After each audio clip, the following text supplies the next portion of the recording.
So welcome dear all. So today we will be doing to the cost sheet of batch costing. So let us take up an illustration.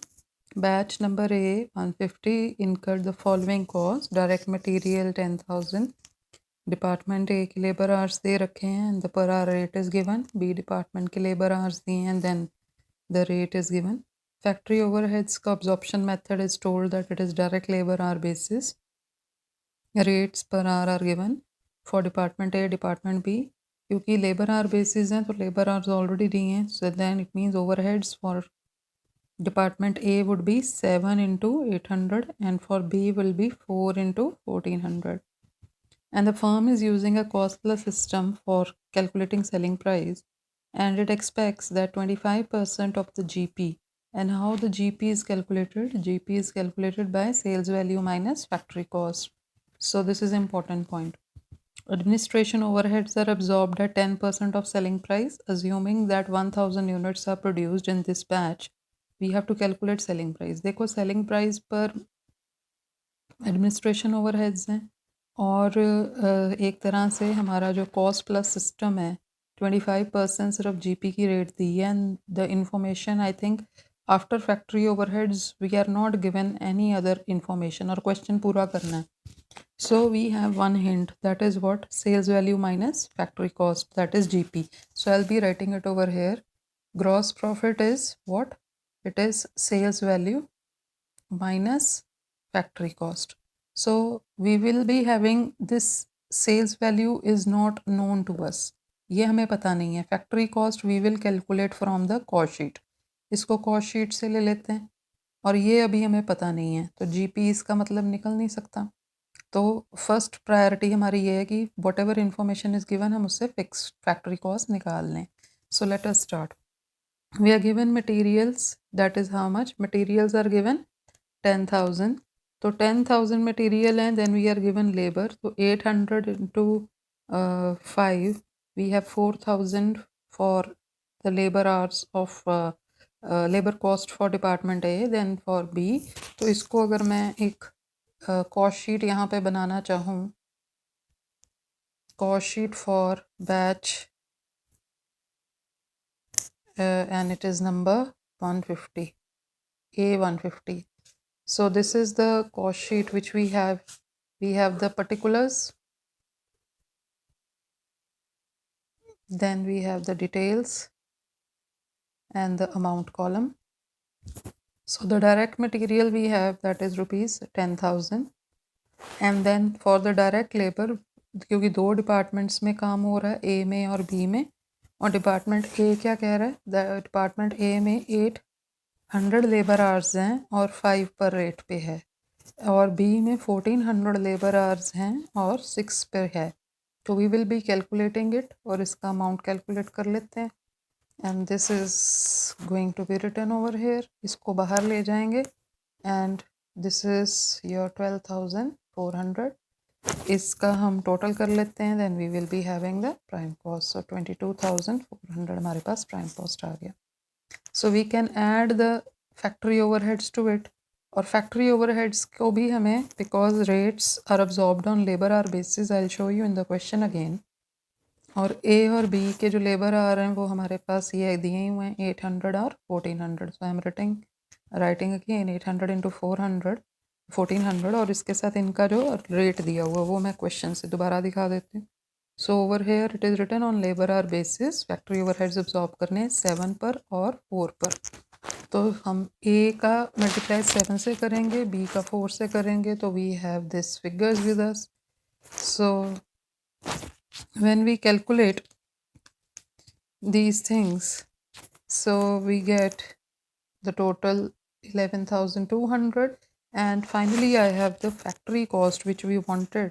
So this is 33,600. now gross profit को calculate ऐसे किया हुआ है, और gross profit के लिए बताया गया है that it is 25%. So if it is 25% of course of selling price ही होगा. तो अगर मैं फैक्ट्री कॉस्ट को ले लेती हूँ, 100 ले लूँ, और हमारा प्रॉफिट परसेंटेज 25 है, सपोज सेल्स को 100 ले लेते हैं, प्रॉफिट परसेंटेज 25 है, तो फैक्ट्री कॉस्ट अपनी आ गई कितनी, 75। तो विद यूजिंग दिस मेथड हम क्या कर लेते हैं, दोबारा समझो। सपोज सेलिंग प्राइस को हमने 100 ले लिया, तो प्रॉफिट अपना 25 है, तो फैक्ट्री कॉस्ट इसका मतलब 75 है। तो we can do the comparison कि अगर 75 सेलिंग प्राइस है, तो sorry factory cost is selling 75, तो टोटल फैक्ट्री कॉस्ट हमारी इतनी आई हुई है।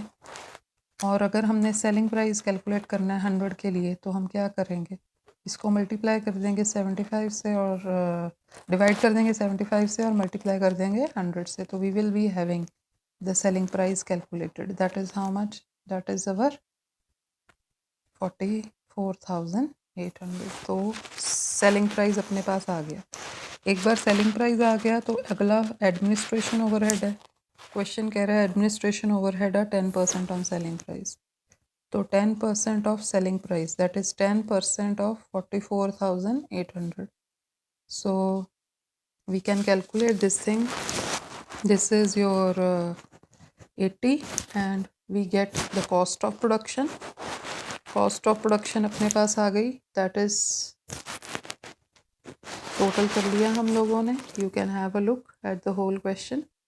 और अब अपने पास क्या है, सेलिंग प्राइस ऑलरेडी दिया हुआ है, तो सेलिंग प्राइस हमने कैलकुलेट कर लिया 44,800, माइनस करेंगे तो we will be having the profit as the balancing figure. ये आपका प्रॉफिट आ गया। So I hope cost sheet is in a cost sheet form only, वही मेथड है। सिंपल ये कि हमारे पास यहाँ पे पूरी डिटेल्स बैच की हैं। सपोज़ अगर हमें यहाँ पे ये बोल दिया जाए कि इस बैच में 10 यूनिट्स बने थे, तो सेलिंग प्राइस पर यूनिट कितना आएगा, तो हम 44,800 को 10 से डिवाइड कर देंगे, तो वो अपना 10 से डिवाइड करेंगे तो एक की कॉस्ट आ जाएगी 4,480 rupees. So this is the simple way that we are going to do. So I think आपका ये जो बैच कॉस्टिंग का कॉस्ट शीट मेथड का जो न्यूमेरिकल है that is clear to you. तो we can see one more and discuss it कि कैसे करना है। नाउ एक और देख लेते हैं। ये देखिए, company is manufacturing a small assembly in order and have is giving the budgeted overheads for that and overhead absorption rate क्या है। अब नोट करो, लेबर आर यानी कि ब्लैंकिंग, वेल्डिंग और असेंबली, ये 3 जगह पर तो जो डिपार्टमेंट्स हैं वहाँ पर लेबर आर बेसिस यूज़ कर रहे हैं, बाकी एक जगह जहाँ मशीन आवर्स यूज़ कर रहे हैं। Selling and overheads are 20% of the factory cost. 250 assemblies की हैं, यानी कि 250 आपके यूनिट्स बने हैं टाइप एक्स के, टाइप एक्स 128 के, जिसको कि नाम दिया गया था बैच 5931। देखो ये फिगर में पढ़ना कि यूनिट्स कितने हैं या टोटल कितनी क्वांटिटी बनी है, वो ध्यान से आपको पढ़ना पड़ेगा एक बार। जैसे यहाँ पे लिखा है एक ऑर्डर था 250 असेंबलीज़ का, किस चीज़ का, type X 128। Type X 128 is the product name जो कि इस बैच के अंडर बन रहा है, और टोटल उसमें कितने यूनिट्स बन रहे हैं, 250, तो ये बता दिए। उसके लिए जो डायरेक्ट मटेरियल है that is given to us. फिर लेबर के जैसे आर दे दिए ना, लेबर के आर, ये आ गया डायरेक्ट लेबर कॉस्ट सारा। और फिर एक स्पेशल इक्विपमेंट हमने हायर की, X ray equipment for testing the welds, तो ये जैसे डायरेक्ट एक्सपेंस आ गया अपना, क्योंकि एक मशीन स्पेशल हायर की गई है तो उसका हायर चार्जेस डायरेक्ट एक्सपेंस। तो material plus direct labour plus direct expense करके अपने पास आ जाएगी prime cost. And then it is given the time booking in the machine shop is 6:43. So this is the information given to us for the machine shop, because ये देखो जब हम उन्हें overheads निकालने होंगे, बाकी रेट तो हमें लेबर रेट यहाँ से आ जाएगा ब्लैंकिंग का overheads कैलकुलेट करने के लिए, लेकिन मशीन आवर्स के लिए मशीन के हमें टोटल आवर्स चाहिए थे। Let me tell you what I am saying. इसको अगर मैं न्यूमेरिकली थोड़ा सा आपको बताऊं, डायरेक्ट लेबर हमने ऐसे निकाल ली 128 into 4.5 plus 452 into 5 plus 90 into 4.5 plus 175 into 3.6। अब यहाँ पर आप देखो अब क्या ओवरहेड्स ऐड करने हैं। एक बार प्राइम कॉस्ट आ गई तो ओवरहेड्स ऐड करेंगे। तो ओवरहेड के लिए हमारे पास रेट 7500 डिवाइडेड बाय 1500 करेंगे तो क्या रेट आ रहा है। ब्लैंकिंग डिपार्टमेंट के लिए ओवरहेड का रेट आ रहा है 5 पर लेबर आवर। तो ब्लैंकिंग डिपार्टमेंट के आवर्स कितने हैं 128। तो हमने क्या करना है 128 इंटू 5। लेकिन यहाँ मशीन आवर्स चाहिए ना, हमने रेट निकाल लिया 22,500 डिवाइडेड बाय 2500 करके। तो आंसर आ गया ₹9 पर मशीन आवर्स। तो अब क्योंकि मशीन आवर्स इस इंफॉर्मेशन में नहीं दिए हुए तो इसलिए अलग से बताएं।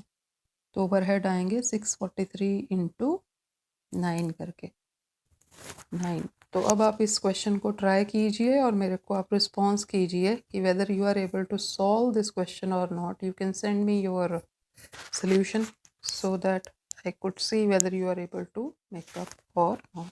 जैसे पिछले क्वेश्चन में बताया था कि सेलिंग प्राइस दे रखा है आपको, तो यहाँ पे भी सेलिंग प्राइस पर यूनिट दिया है। तो हमें टोटल कॉस्ट निकालनी है और प्रॉफिट निकालना है। तो पूरी कॉस्ट में कितने यूनिट्स बने थे 250। हम 250 से डिवाइड करेंगे तो कॉस्ट पर यूनिट आ जाएगा। 100 में से उस कॉस्ट पर यूनिट को माइनस करेंगे तो प्रॉफिट पर यूनिट आ जाएगा। So do solve, do try and tell your response. Only then it would be clear whether आपको बैच कॉस्टिंग आ गई अच्छी तरह या नहीं। Thank you.